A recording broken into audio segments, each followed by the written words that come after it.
Hello everyone, this is Saurabh from Edureka, and in today's session we'll focus on big data. I have Reshma who will also be sharing her knowledge about big data with us. Welcome Reshma. Hi Saurav and hello everyone. I hope you'll all find this session interesting and informative. Even I hope so. So let's move forward and have a look at the agenda. So this is what we'll be discussing today. We'll begin by understanding how data evolved, that is how big data came into existence. Then we'll see what exactly is big data. We'll understand what sort of data can be considered as big data. After that, we'll see how big data can be an opportunity.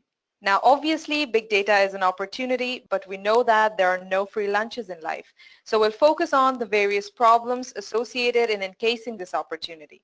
And it won't be fair if I tell you only about the problems and not the solution. Therefore, we'll see how Hadoop solved these problems. And we'll dig a bit deep and understand about a few components of this Hadoop framework.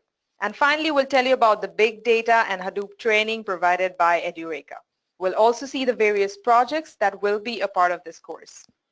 Now I feel, Saurav, it's the best time to tell the story about how data evolved and how big data came.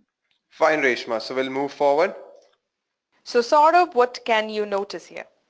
Reshma, I see how technology has evolved. Earlier we had landline phones, but now we have smartphones. We have Android, we have iOS that are making our lives smarter as well as our phones smarter. Apart from that, we were also using bulky desktops for processing MBs of data. Now if you can remember, we were using floppies and you know how much data it can store, right? Then came hard disks for storing TBs of data, and now we can store data on cloud as well. And similarly nowadays, even self-driving cars have come up. I know you must be thinking, why are we telling that? Now, if you notice, due to this enhancement of technology, we're generating a lot of data. So let's take the example of your phones. Have you ever noticed how much data is generated due to your fancy smartphones? Your every action, even one video that is sent through WhatsApp or any other messenger app, that generates data. Now this is just an example. You have no idea how much data you're generating because of every action you do. Now the deal is, this data is not in a format that our relational database can handle. And apart from that, even the volume of data has also increased exponentially. Now, I was talking about self-driving cars. So basically, these cars have sensors that records every minute details like the size of the obstacle, the distance from the obstacle, and many more. And then it decides how to react. Now, you can imagine how much data is generated for each kilometer that you drive on that car. I completely agree with you, Reshma. So let's move forward and focus on various other factors behind the evolution of data. I think you guys must have heard about IoT. If you can recall in the previous slide, we were discussing about self-driving cars. It is nothing but an example of IoT. Let me tell you what exactly it is. IoT connects your physical device with internet and makes the device smarter. So nowadays, if you have noticed, we have smart ACs, TVs, etc. So we'll take the example of smart air conditioners. So this device actually monitors your body temperature and the outside temperature and accordingly decides what should be the temperature of the room. Now in order to do this, it has to first accumulate data. From where? It can accumulate data from internet, through sensors that are monitoring your body temperature and the surroundings. So basically from various sources that you might not even know about, it is actually fetching that data and accordingly it decides what should be the temperature of your room. Now we can actually see that because of IoT we are generating a huge amount of data. Now there is one stat also that is there in front of your screen. So if you notice, by 2020 we'll have 50 billion IoT devices. So I don't think so I need to explain much that how IoT is generating huge amount of data. So we'll move forward and focus on one more factor, that is social media. Now when we talk about social media, I think Reshma can explain this better, right Reshma? Yeah, Saurabh, but I'm pretty sure that even you use it. So let me tell you that social media is actually one of the most important factor in the evolution of big data. So nowadays everyone is using Facebook, Instagram, YouTube, and a lot of other social media websites. So these social media sites have so much data. For example, it will have your personal details like your name, age, and apart from that, even each picture that you like or react to also generates data. And even the Facebook pages that you go around liking, that is also generating data. And nowadays you can see that most people are sharing videos on Facebook. So that is also generating a huge amount of data. And the most challenging part here is that the data is not present in a structured manner. And at the same time, it is huge in size. Isn't that right, Saurabh? Can't agree more. The point you made about the form of data is actually one of the biggest factor for the evolution of big data. So due to all these reasons that we have discussed, have not only increased the amount of data, but it has also shown us that data is actually getting generated in various formats. For example, data is generated with videos, that is actually unstructured. Same goes for images as well. So there are numerous, or you could say millions of ways in which data is getting generated nowadays. Absolutely. And these are just few examples that we have given you. There are many other driving factors for the evolution of data. So these are few more examples because of which data is evolving and converting to big data. We'll discuss about the retail part. I'm pretty sure that all of you must have visited websites like Amazon, Flipkart, etc. And Reshma, I know you visited a lot of times. Yeah, I do. And suppose Reshma wants to buy shoes. So she won't just directly go buy shoes. She'll search for a lot of shoes. So somewhere her search history will be stored. And I know for sure that this won't be the first time that she's buying something. So there will be her purchase history as well, along with her personal details. And there are numerous ways in which she might not even know that she's generating data. And obviously Amazon was not present earlier. So at that time, there is no way that such huge amount of data was generated. Similarly, the data has evolved due to other reasons as well, like banking and finance, media and entertainment, etc., etc. So now the deal is, what exactly is big data? How do we consider a data as big data? So let's move forward and understand what exactly it is. Okay, now let us look at the proper definition of big data, even though we've put forward our own definitions already. So Saurabh, why don't you take us through it? Yes, Reshma, sure. So big data is a term for collection of data sets so large and complex that it becomes difficult to process using on-hand database system tools or traditional data processing applications. Okay, so what I understand from this is that our traditional systems are a problem because they're too old-fashioned to process this data or something? No, Reshma. The real problem is there is too much data to process. When the traditional systems were invented in the beginning, we never anticipated that we would have to deal with such enormous amount of the data. It's like a disease infected on you. You don't change your body orientation when you get infected with a disease, right, Reshma? You cure it with medicines. Couldn't agree more, Saurabh. Now the question is, how do we consider some data as big data? How do we classify some data as big data? How do we know which kind of data is going to be hard for us to process? Well, Saurabh, we have the 5 V's to tell us that. So let's take a closer look at what are those. So starting with the first V, it's the volume of data. It's tremendously large.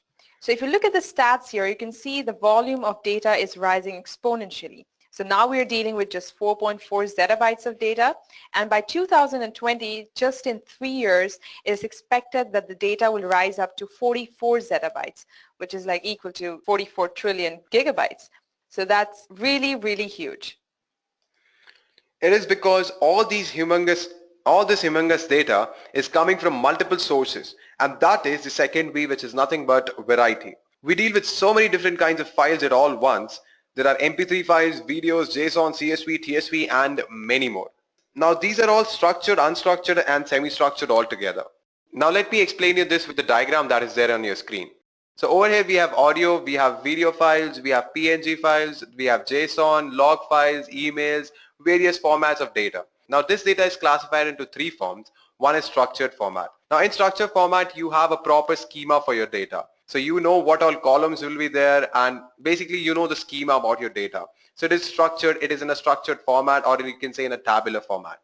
Now when we talk about semi-structured files, these are nothing but JSON, XML and CSV files where schema is not defined properly. Now when I go to unstructured format, we have log files here, audio files, videos and images. So these are all considered as unstructured files.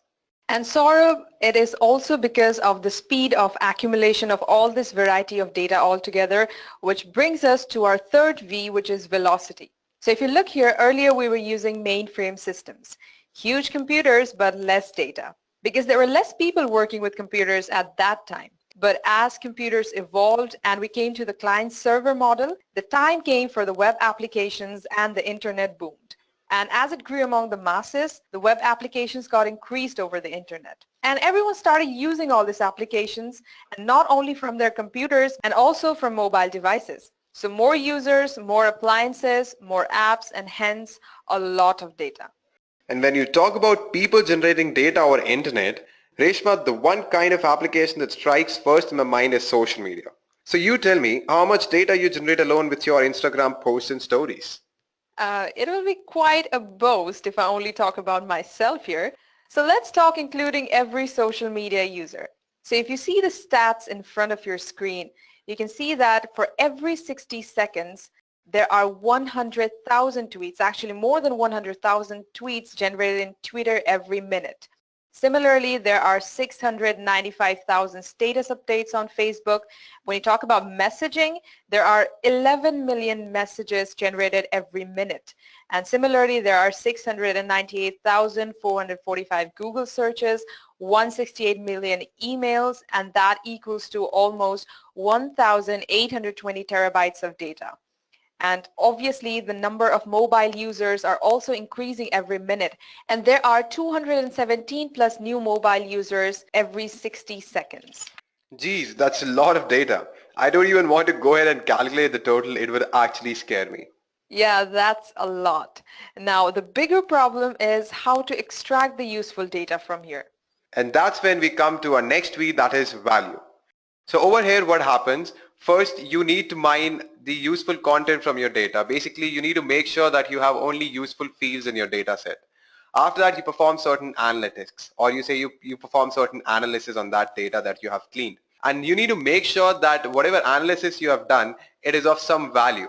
That is, it will help you in your business to grow. It can basically find out certain insights which were not possible earlier. So you need to make sure that whatever big data that has been generated or whatever data that has been generated, it makes sense. It will actually help your business to grow and it has some value to it. Now getting the value out of this data is one big challenge. Let me tell you why. And that brings us to our next V, which is Veracity. Now this big data has a lot of inconsistencies. Obviously, when you're dumping such huge amount of data, some data packets are bound to lose in the process. Now what we need to do, we need to fill up these missing data and then start mining again and then process it and then come up with a good insight if possible. So if you can notice, there's a diagram in front of your screen. So over here we have this field which is not defined, similarly this field, and if you can notice here, when we talk about this minimum value, you see the other minimum values, and when you talk about this, it is way more than the other fields present in this particular column. Similarly goes for this particular element as well. Okay, so obviously processing data like this is one problematic thing, and now I get it why big data is a problem statement. Well, we have only 5 V's now, but maybe later on we'll have more. So there are good chances that big data might be even more big.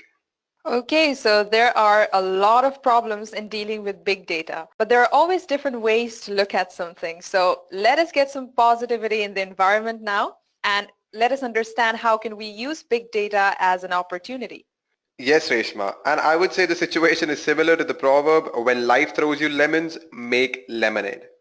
Yeah, so let us go through the fields where we can use big data as a boon. And there are certain unknown problems solved only because we started dealing with big data. And the boon that you're talking about, Reshma, is big data analytics. First thing with big data, we figured out how to store our data cost effectively. We were spending too much money on storage before. Until big data came into the picture, we never thought of using commodity hardware to store and manage our data, which is both reliable and feasible as compared to the costly servers. Now let me give you a few examples in order to show you how important big data analytics is nowadays. So when you go to a website like Amazon or YouTube or Pandora, Netflix, any other website, so they'll actually provide you certain fields in which they'll recommend some products or some videos or some movies or some songs for you, right? So how do you think they do that? So basically whatever data that you are generating on these kind of websites, they make sure that they analyze it properly. And let me tell you guys, that data is not small. It is actually big data. Now they analyze that big data and they make sure that whatever you like or whatever your preferences are, accordingly they'll generate recommendations for you. And when I go to YouTube, I don't know if you guys must have noticed it, but I'm pretty sure you must have done that. So when I go to YouTube, YouTube knows what song or what video that I want to watch next. Similarly, Netflix knows what kind of movies I like.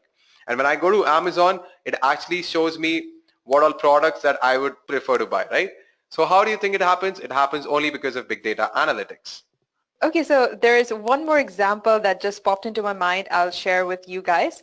So there was this time when the Hurricane Sandy was about to hit on New Jersey in the United States. So what happened then? The Walmart used big data analytics to profit from it. Now I'll tell you how they did it. So what Walmart did is that they studied the purchase patterns of different customers when a hurricane is about to strike or any kind of natural calamity is about to strike on a particular area. And when they made an analysis of it, so they found out that people tend to buy emergency stuff like flashlight, life jackets, and a little bit of other stuff. And interestingly, people also buy a lot of strawberry Pop-Tart. Strawberry Pop-Tarts? Are you serious? Yeah. Now, I didn't do that analysis, so Walmart did that, and apparently it is true.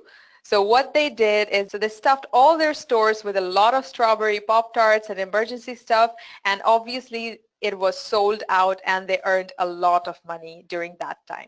But my question here, Reshma, is people want to die eating strawberry Pop-Tarts? Like, what was the idea behind strawberry Pop-Tarts? I'm pretty unsure about it. But yeah, since you have given us a very interesting example and Walmart did that analysis, we didn't do it.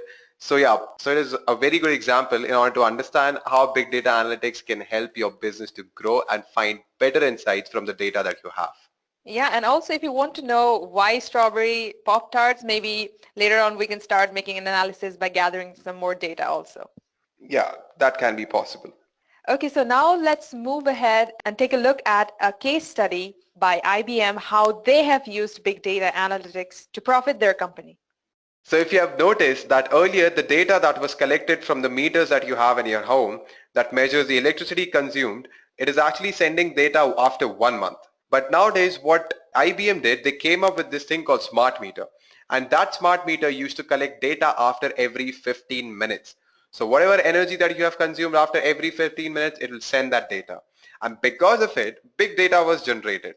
So we have some stats here which says that we have 96 million reads per day for every million meters, which is pretty huge. This data, the amount of data that is generated is pretty huge. Now IBM actually realized the data that they're generating, it is very important for them to gain something from that data. So for that what they need to do, they need to make sure that they analyze this data. So they realize that big data analytics can solve a lot of problems and they can get better business insight through that. So let us move forward and see what type of analysis they did on that data. So before analyzing that data, they came to know that energy utilization and billing was only increasing. Now after analyzing big data, they came to know that during peak load, the users require more energy, and during off-peak times, the users require less energy. So what advantage they must have got from this analysis? One thing that I can think of right now is they can tell the industries to use their machinery only during the off-peak times, so that the load will be pretty much balanced. And you can even say that time of use pricing encourages cost-savvy retail like industrial heavy machines to be used off-peak time. So yeah, they can save money as well because off-peak times pricing will be less than the peak time prices, right? So this is just one analysis. Now let us move forward and see the IBM suite that they developed. So over here, what happens? You first dump all your data that you get in this data warehouse. After that, it is very important to make sure that your user data is secure. Then what happens? You need to clean that data. As I've told you earlier as well, there might be many fields that you don't require. So you need to make sure that you have only useful material or useful data in your data set. And then you perform certain analysis. And in order to use this suite that IBM offered you efficiently, you have to take care of a few things. The first thing is that you have to be able to manage the smart meter data. Now there is a lot of data coming from all this million smart meters. So you have to be able to manage that large volume of data and also be able to retain it because maybe later on you might need it for some kind of regulatory requirements or something. And the next thing you should keep in mind is to monitor the distribution grid so that you can improve and optimize the overall grid reliability so that you can identify the abnormal conditions which are causing any kind of problem. And then you also have to take care of optimizing the unit commitment. So by optimizing the unit commitment, the companies can satisfy their customers even more. They can reduce the power outages so that their customers don't get angry more, identify problems, and then reduce it, obviously. And then you have also to optimize the energy trading.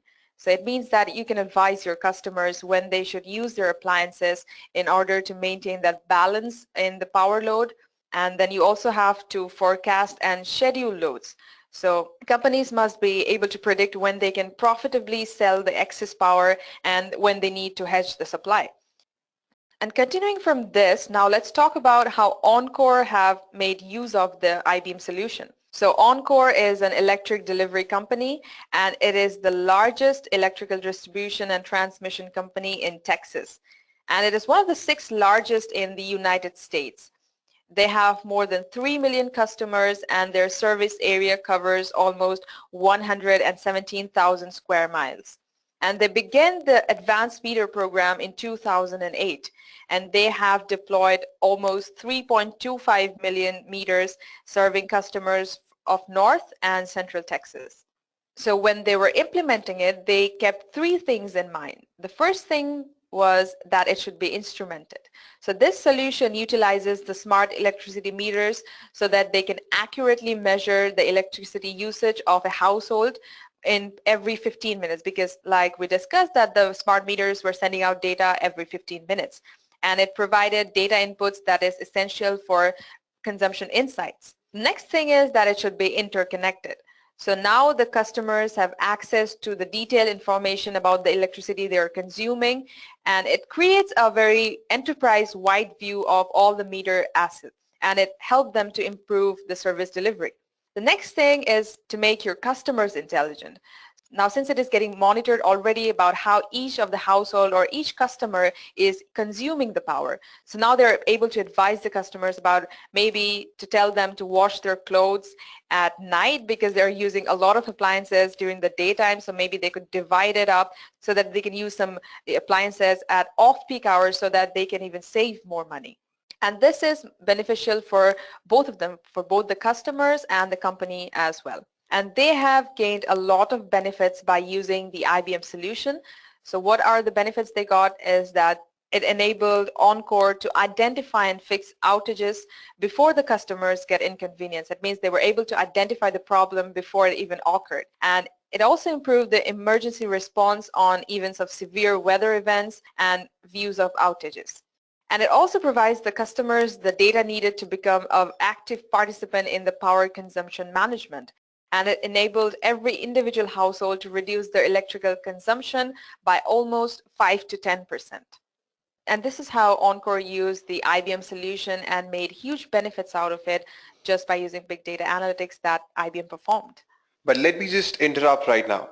So since Reshma told us in the beginning as well that there are no free lunches in life, right? So this is an opportunity. But there are many problems to encase this opportunity, right? So let us focus on those problems one by one. So the first problem is storing colossal amount of data. So let's discuss few stats that are there in front of your screen. So data generated in past 2 years is more than the previous history in total. So guys, what are we doing? Stop generating so much amount of data. And it is said that by 2020, total digital data will grow to 44 zettabytes approximately.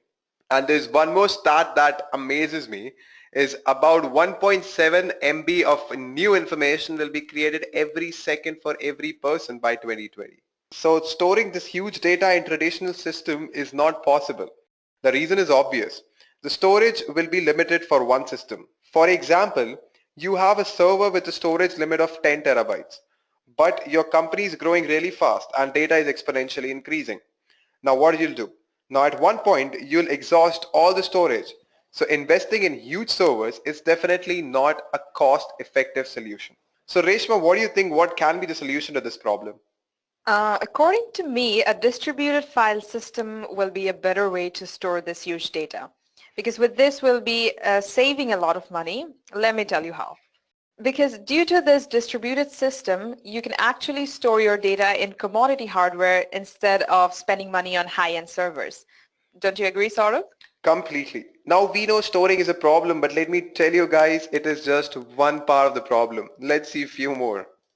Okay, so since we saw that the data is not only huge, but it is present in various formats as well, like unstructured, semi-structured, and structured. So you not only need to store this huge data, but you also need to make sure that a system is present to store this varieties of data generated from various sources. And now let's focus on the next problem. Now let's focus on the diagram. So over here you can notice that the hard disk capacity is increasing, but the disk transfer performance or speed is not increasing at that rate. Let me explain you this with an example. If you have only 100 Mbps input output channel and you are processing say 1 terabytes of data. Now how much time will it take? Maybe calculate, it'll be somewhere around 2.91 hours, right? So it'll be somewhere around 2.91 hours. And I've taken an example of 1 terabytes.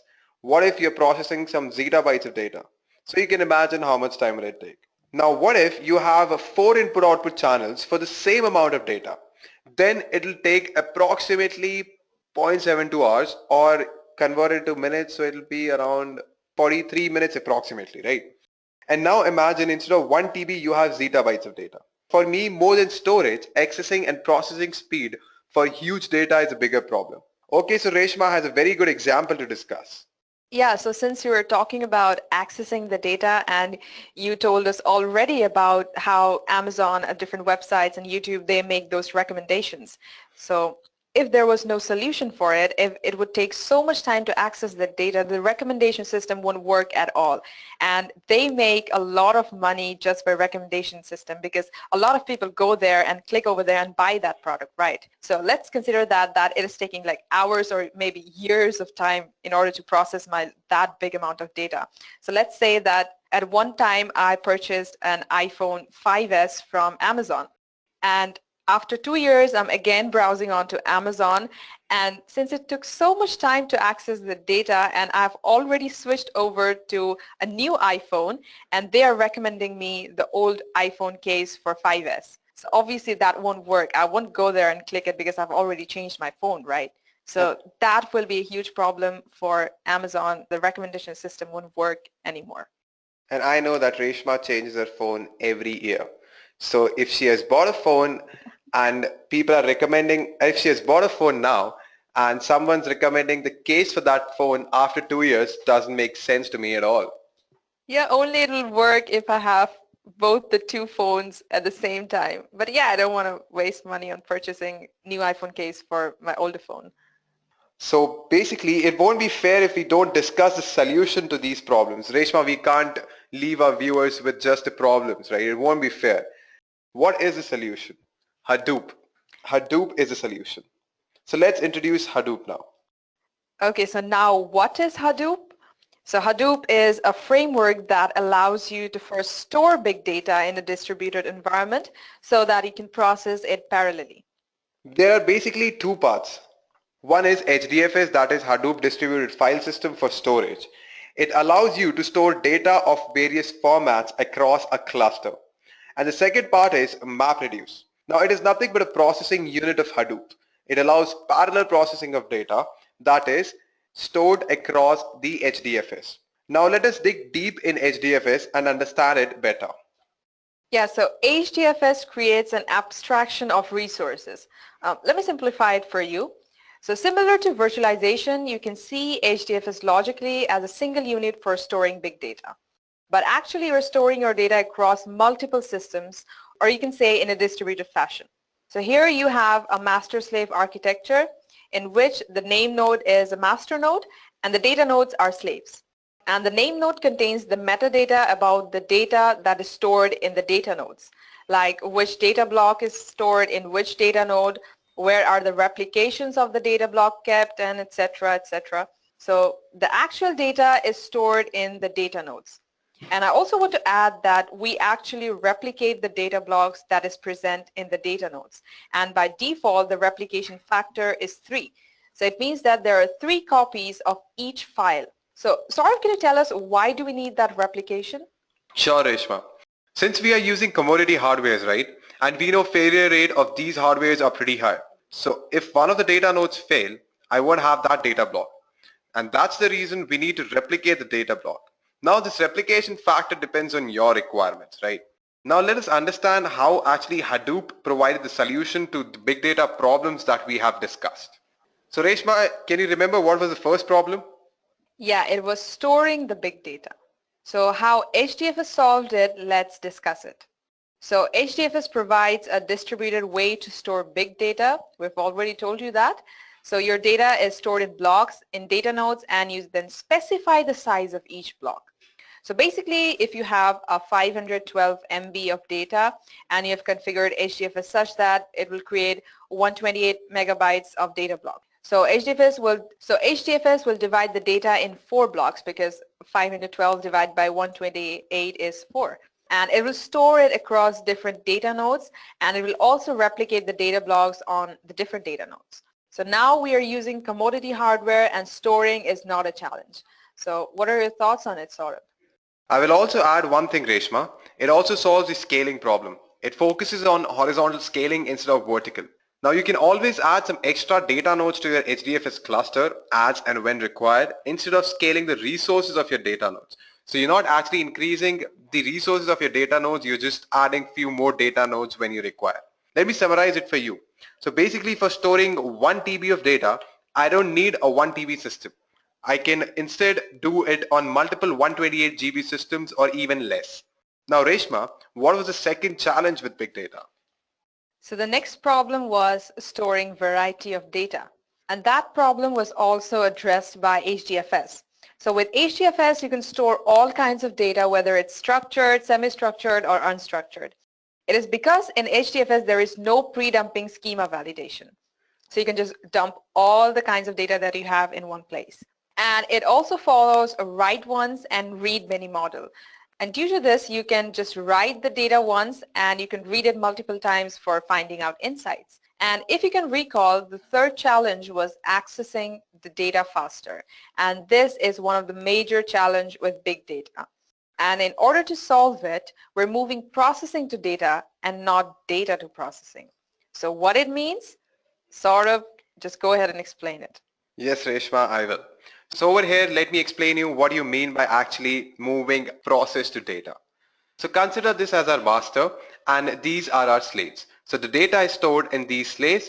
So what happens, one way of processing this data is, what I can do is I can send this data to my master node and I can process it over here.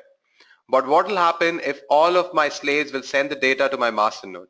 It will cause network congestion plus input-output channel congestion, and at the same time, my master node will take a lot of time in order to process this huge amount of data.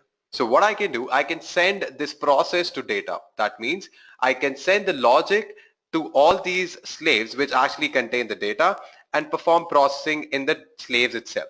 So after that, what will happen, the small chunks of the result that will come out will be sent to our name node. So in that way, there won't be any network congestion or input-output congestion, and it will take comparatively very less time. So this is what actually means sending process to data. So I hope you all are clear with this. I hope even Reshma is clear. I'm clear. All right, good to hear that. So let's move forward and focus on few components of Hadoop. So we'll look at the Hadoop ecosystem. So you can see that this is the entire Hadoop ecosystem. So there are a lot of tools that we use. So there you can see that we have Flume and Scoop, and they're used to ingest data into HDFS. Now we've already seen what HDFS is. So there's one more component which is known as Yarn. And you can consider Yarn as the brain of your Hadoop ecosystem. It performs all your processing activities and it allocates resources and schedules different tasks. Now, apart from these components, there are many other components as well. So I'll just give you a brief introduction about these components. We have Pig and Hive, which are nothing but the analytics tool. Hive was introduced by Facebook and Pig was introduced by Yahoo. Now, the language that is used here is called Pig Latin. And over here, we use Hive query language, which is very similar to SQL. The story behind Hive is very, very interesting. I want to share this. So basically, Facebook wanted some tool in order to perform queries on the huge chunks of data. So what they did, they introduced Hive.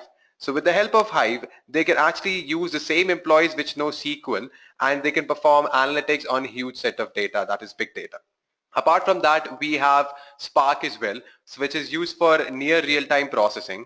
And in order to perform machine learning, we have a component in Spark itself that is called MLlib and even Mahout. Now, when we talk about MapReduce, we all know what exactly MapReduce is. It is basically Java programs only that are used to process your big data. Now when I talk about Apache HBase, now HDFS is a file system. And what is HBase? HBase is nothing but a NoSQL database on top of HDFS. Now let's move forward and focus on few important components among these. Now Hadoop, we all know what exactly Hadoop is. What is Hive? Apache Hive is nothing but a data warehousing tool that allows you to perform big data analytics using Hive query, and this language is very similar to SQL, and I've told you the story also behind it, why Facebook actually implemented it. Now when we talk about Apache Pig, it is again an analytics tool which is used to analyze large set of data, representing them as data flows. Spark is nothing but in-memory data processing engine that allows us to efficiently execute streaming, machine learning, SQL workloads, and requires fast iterative access to data sets. So basically streaming and all those things in which you require near real-time processing, you can integrate Spark with Hadoop. What is HBase? It is nothing but a NoSQL database present on top of your HDFS file system. So this is all about Hadoop and big data. Now the point is how Edureka can help you become a big data and Hadoop expert. Now let's move forward and understand the big data and Hadoop training provided by Edureka. Big data Hadoop certification training. So Edureka provides a structured program in order to make you a certified Hadoop developer. Now before I explain you the structure of the program, let me tell you guys that Edureka provides 24/7 support team. So if you have any questions or doubts at any point of time, you can contact them. Apart from that, wherever you pay for the course, you get access to LMS. Now what is LMS? LMS is nothing but learning management system. So all of your class recordings, your PDFs, your presentations will be there in your LMS, and you get the access to LMS for lifetime. Let me tell you, you get it for lifetime. So once you're even done with the course and you want to take it again, you can do that as well. So you come back after 10 years also and you want to learn Hadoop, we will put you in a live batch. So basically you get everything for lifetime. So let's focus on the structure of the program. So it starts with basics and it covers all the advanced portion of big data Hadoop as well. So in the first module, you'll be learning about what exactly big data and Hadoop is and various concepts, just the introductory module. Then comes the concepts of HDF and MapReduce, how does the architecture looks like and all those things. And then in the third module, you'll understand how to actually set up Hadoop cluster and how this architecture looks like. In the fourth module, you'll be dealing with MapReduce program. Then in the fifth module, you'll learn data loading techniques. Then comes the sixth module. Now in sixth module, you'll be introduced to analytics tools like Pig and Hive. And I've told you earlier as well why we use Pig and Hive. Then comes HBase, which is nothing but a NoSQL database on top of HDFS. After that, we have 𝐂𝐲. Then we'll look at various best practices for Hadoop development. Now comes Spark. Now let me tell you, we won't discuss too much about Spark in this course. Edureka has a separate course on Spark, but still we have included the introduction of Spark in Big Data Hadoop as well. You'll also learn how to work in RDD in Spark. And finally, you'll be working on real life project on big data analytics. So once you're done with this project, on the basis of how you have done it, you'll be getting grades in your certificate. So you'll get the certificate only when you are done with the project. And we have multiple projects. So it's not like once you have done with one project, you cannot take up the other project. You can do that as well. You can take multiple projects. You can just request for multiple projects and definitely they'll give it to you. But at least one project you need to finish in order to get the certification. So we'll move forward and Reshma will give you an introduction of what all projects are part of this course. Yeah, so these are some of the projects that you can choose to work on. So the first one, you can see that it is to analyze social bookmarking sites. Now I'll tell you a little bit about that.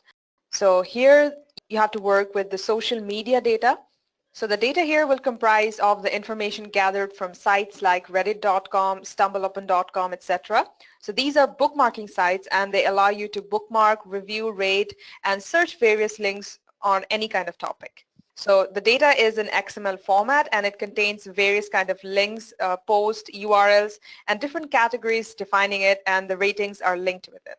So what you have to do is that you have to analyze the data in the Hadoop ecosystem so that you can fetch data into the HDFS and analyze it with the help of MapReduce, Pig, and Hive to find out the top rated links based on user comments, likes, etc.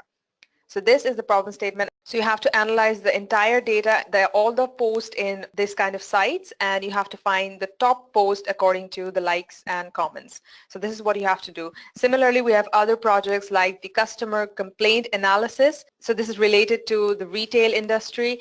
Similarly, you have tourism data analysis, which is related to some tourism data facts, and you have airline data analysis, the loan data set, which is related to banking and finance, movie ratings, which is the media data set. So you can choose any of the projects from it. So you can give it a try and come up with a solution for all these problems. And if any time you stumble upon something and you're stuck with something, we have our support team, which is 24/7 available. You can call us anytime and they will help you with that. So Reshma, I was thinking, how about we give a brief summary of what all things we have discussed till now? Yes, Saurav, that would be great. So we should just go ahead and provide with the summary.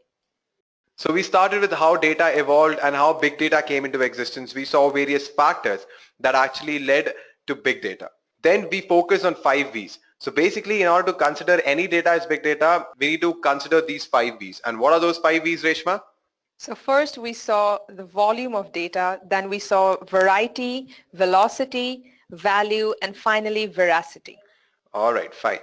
Then we focused on big data as an opportunity. We discussed quite a lot of examples, and I'm still unclear why people are buying strawberry Pop-Tarts during hurricanes. But that's not the point. But don't worry, Saurav, we'll find out that answer for you. All right. So after those examples, we saw a case study of IBM. Then we shifted our focus towards the problems that are associated with big data. Now, obviously, it is an opportunity, but in order to encase that opportunity, you need to come up with a solution to all these problems. And what was the solution, Reshma? The solution was Hadoop. And we have seen how to use HDFS and MapReduce in order to solve those problems. And finally, we discussed about the curriculum, the Hadoop curriculum in Edureka, the kind of projects that you can choose and what all you'll be learning in this course. All right, fine. So by this, we come to the end of today's session. Thank you, Reshma, for joining us. It was a pleasure having you in today's discussion. Thank you, Saurav. I enjoyed it a lot as well. Thank you and have a great day.